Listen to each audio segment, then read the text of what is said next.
Nous avons lu ce matin l'évangile selon Saint Jean chapitre 21 du verset 1er au verset 14. Nous sommes en présence ici de la deuxième pêche miraculeuse du Seigneur. La première étant celle où il appela les disciples Pierre, Jean et Jacques. Mais ici, nous sommes en présence de 5 disciples à la résurrection du Christ qui assistent à une pêche miraculeuse. Cette pêche miraculeuse recèle beaucoup d'informations, mais nous voulons juste nous intéresser au comportement de 2 personnages, l'apôtre Jean et l'apôtre Pierre, pour voir exactement leur manière d'approcher le Seigneur dans cette nouvelle pêche miraculeuse. Pour bien distinguer ce qu'ils font, allons au verset 7 pour lire et voir leur comportement. Et je relis ce verset pour nous en ces termes.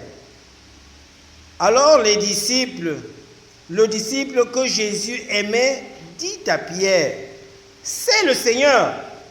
Et Simon-Pierre, dès qu'il eut entendu que c'était le Seigneur, mit son vêtement et sa ceinture quand il était nu et se jeta dans la mer. Je vous propose pour thème « Montre le Seigneur ». Montre le Seigneur. Nous allons voir l'attitude de Jean qui montre le Seigneur et l'attitude de Pierre qui découvre le Seigneur qu'on montre. Voilà les 2 mouvements de notre homélie. Nous voyons ici dans ce passage déjà une présentation assez forte en disant « Lorsque le disciple que Jésus aimait », alors le disciple que Jésus aimait dit à Pierre, c'est le disciple que Jésus aimait qui dévoile le Seigneur. La question qui se pose ici, c'est comment le disciple que Jésus aimait découvre le Seigneur alors que Pierre n'a pas pu reconnaître en ce personnage le Seigneur. La problématique est très simple là-dedans. Le disciple que Jésus aimait, restant dans l'amour du Seigneur, restant dans l'attachement du Seigneur, a un comportement différent. Cela remonte à la crucifixion. Lorsque Jésus a été arrêté à Gethsémani et amené auprès du souverain sacrificateur Caïphe, Pierre a renié Jésus 3 fois. Suite à ce reniement, Pierre a eu une attitude qui n'était plus celle de la personne confiante, rassurée, une personne qui venait au Seigneur avec empressement. Mais par contre, Jean, lui, il est resté avec le Seigneur jusqu'à la croix. Et à la croix, Jésus dit à Jean, « Mère, voici ton fils, fils, voici ta mère. » Cela voudrait dire qu'il est resté dans la même lancée de l'appel qu'il a reçu du Seigneur, dans l'amour qu'il a reçu du Seigneur, dans la connaissance qu'il a reçue du Seigneur, et il ne s'est pas éloigné du Seigneur.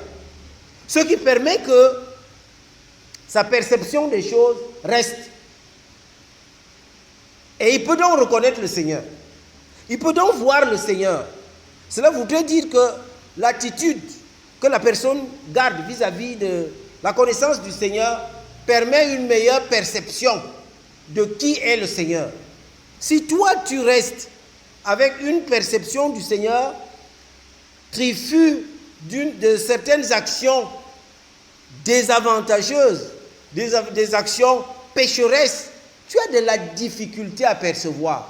Mais celui qui reste dans l'amour du Seigneur perçoit le Seigneur et le voit dans les moindres détails. C'est ainsi que Jean a vite perçu le Seigneur. Il a vite compris, dès qu'il a vu le Seigneur, il n'avait pas un voile, il n'avait rien qui empêchait qu'il reconnaisse que c'est le Seigneur. Et s'il a reconnu le Seigneur, il n'a pas reconnu le Seigneur parce qu'il a vu le personnage qui était placé sur le rivage. Non, il a reconnu le Seigneur par l'action du Seigneur. Le Seigneur vient, il les trouve péchants. Ils étaient dans la pirogue et il leur demande s'ils ont quelque chose à manger. Ils ont dit non. Il dit jeter le filet. Et quand ils jettent le filet, il y a beaucoup de poissons. Et c'est cet acte qui dévoile le Seigneur. Le Seigneur peut être en présence de vous, mais vous ne pouvez le voir que s'il agit. S'il n'agit point, vous n'avez point la perception du Seigneur. La perception du Seigneur est dans l'action. La perception du Seigneur est dans ce qu'il vous montre, ce qu'il fait voir. Ça veut dire que lorsque le Seigneur ne se fait pas voir, nous restons dans un univers qui est autre que celui du Seigneur. Nous restons dans notre monde physique, manifesté, du paraître, mais nous n'avons pas le monde que le Seigneur incarne. Le monde du Seigneur, c'est un autre monde, c'est une autre réalité. C'est pour cette raison, lorsqu'il agit, il le dévoile. Ne peut connaître le Seigneur que celui qui reste dans le dévoilement du monde du Seigneur, pas dans le monde physique lourd dans lequel nous vivons. Nous vivons dans un monde où la réalité du Seigneur n'est pas directement perceptible. Elle n'est pas perceptible. Nous ne pouvons pas voir le Seigneur dans notre train-train quotidien. Vivons notre train-train quotidien, nous sommes loin de Dieu. Pour être près de Dieu, rentrons dans le monde de Dieu. Rentrons dans la perception de Dieu. Rentrons dans la mouvance de Dieu. Si nous ne sommes pas dans la mouvance de Dieu, nous ne pouvons pas l'apercevoir. Et parce que cela est difficile d'être aperçu, il est impossible qu'une personne qui reste dans ce monde du paraître, ce monde physique, comprenne les réalités du Seigneur, voie le Seigneur, découvre le Seigneur. Pour pouvoir découvrir le Seigneur, il faut venir dans la réalité du Seigneur, venir dans l'attitude du Seigneur, venir dans l'action du Seigneur, venir dans les objectifs du Seigneur. Plus nous sommes loin de ces objectifs, moins nous pouvons percevoir le Seigneur. Si Jean a vu le Seigneur, il a vu le Seigneur parce qu'il est resté dans cette mouvance du Seigneur. Et là, il peut sortir, il peut vite voir, dès que le Seigneur réagit, il dit voilà le Seigneur par là-bas. Dès qu'il réagit, il dit voilà le Seigneur de ce côté. Il peut le percevoir. Nous pouvons montrer le Seigneur si nous restons dans le Seigneur. Il est impossible qu'une personne qui n'est pas dans le Seigneur se mette à montrer le Seigneur. Non. Il y a des personnes indiquées pour montrer le Seigneur. Il faut une certaine attitude. C'est cette attitude qui te permet de rester auprès de Dieu pour pouvoir transmettre le Seigneur. Tu ne peux pas transmettre le Seigneur si tu restes dans ce monde du physique. C'est pour cette raison que vous voyez dans l'Ancien Testament, il y avait une certaine attitude particulière. Le souverain sacrificateur restait continuellement dans le temple. Il restait dans l'éloignement, il restait dans la retraite, il ne se mêlait pas de trop avec la vie ordinaire. D'ailleurs, qu'il était interdit au souverain sacrificateur d'assister à un quelconque décès. Quel que soit le décès, le souverain sacrificateur ne venait jamais et ne participait jamais à cela. Tout simplement parce qu'il y a des attitudes spécifiques qui te permettent de garder la sacralité. Si tu ne restes pas dans cette sacralité, dans cet éloignement, dans cet attachement à Dieu, dans cet univers de Dieu, tu ne peux pas voir Dieu. Et tu ne peux pas permettre que le monde voie Dieu. Et pour permettre que le monde soit Dieu, reste dans le côté du Seigneur. Reste avec le Seigneur. Reste dans la mouvance du Seigneur. Et à ce moment, tu peux permettre que les gens, tu peux montrer le Seigneur aux gens. Tel que Jean a montré à Simon-Pierre, voilà le Seigneur. Et puisqu'il montre le Seigneur, il est possible maintenant que Pierre découvre le Seigneur. C'est notre deuxième partie. Pour découvrir le Seigneur, il y a une chose particulière. Quand on dit, voici le Seigneur, on le dit à Pierre. Et quand Pierre a entendu cela,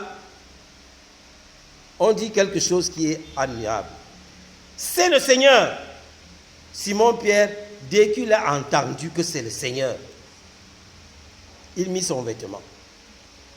Dès qu'il a entendu, ça veut dire qu'il attendait qu'on le lui dise. Lui-même ne pouvait en aucun cas aller vers le Seigneur. Ça veut dire que l'attitude de Pierre était une attitude d'exclusion. Il était déjà mis dans une voie de sortie. Et dans cette voie de sortie, il était impossible par lui-même de venir vers le Seigneur, de comprendre que le Seigneur existe, de pouvoir rentrer dans les réalités du Seigneur. Il fallait qu'on l'y pousse. Il fallait qu'on l'amène vers le Seigneur. C'était impossible pour lui, pour une raison simple. Pour une raison simple.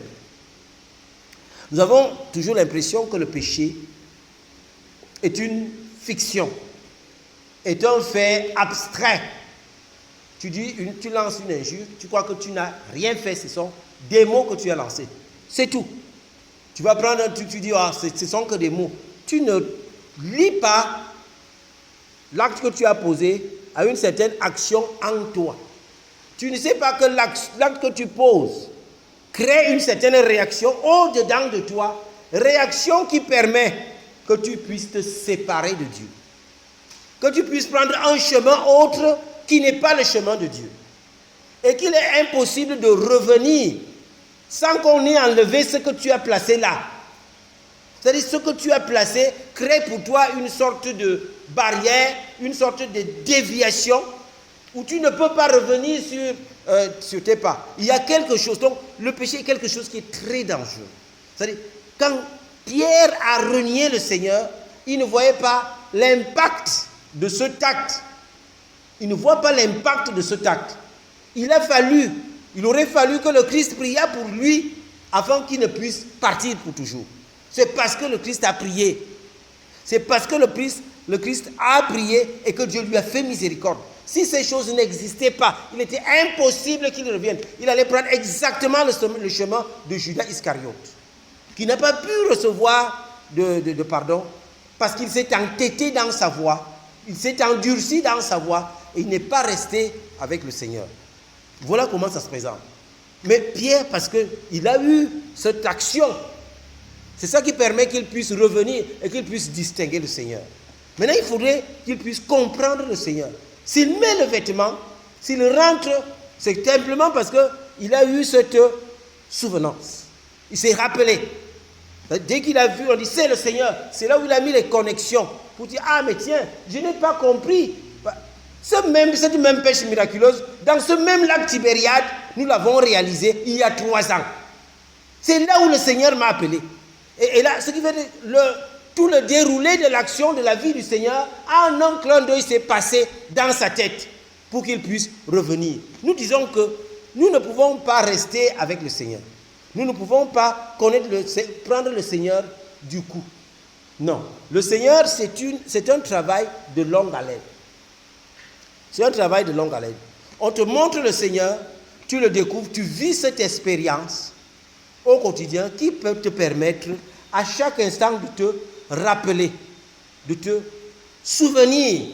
Le Seigneur a dit, le Seigneur a fait. C'est ce souvenir-là qui nourrit la foi. C'est-à-dire, ma foi serait enrichie parce que ça me tiendra en éveil. Je dirais toujours, ah mais non, il avait été dit. Le Seigneur avait fait. J'avais vécu telle chose. S'il n'y a pas ce rappel, le fait de tenir dans la voie du Seigneur serait difficile. Il serait impossible. Ce n'est pas du tic au tac. Il ne faut pas se tromper par des faits, si je peux appeler cela, des faits de publicité qui sont mis dans la Bible. On dit par exemple que le geôlier, parce que Paul et Silas ont chanté, il a cru, il a dit, bon, voilà, il est sauvé lui et sa maison. C'est terminé. Non, crois au Seigneur et tu seras sauvé. Je crois au Seigneur Jésus, dont je suis sauvé. Ça ne se passe pas comme ça. Ça, ce sont des faits d'appel. Ce sont des slogans publicitaires pour permettre aux personnes de venir en Jésus. Quand tu viens donc en Jésus, tu commences la marche du disciple, généralement. On appelle souvent cela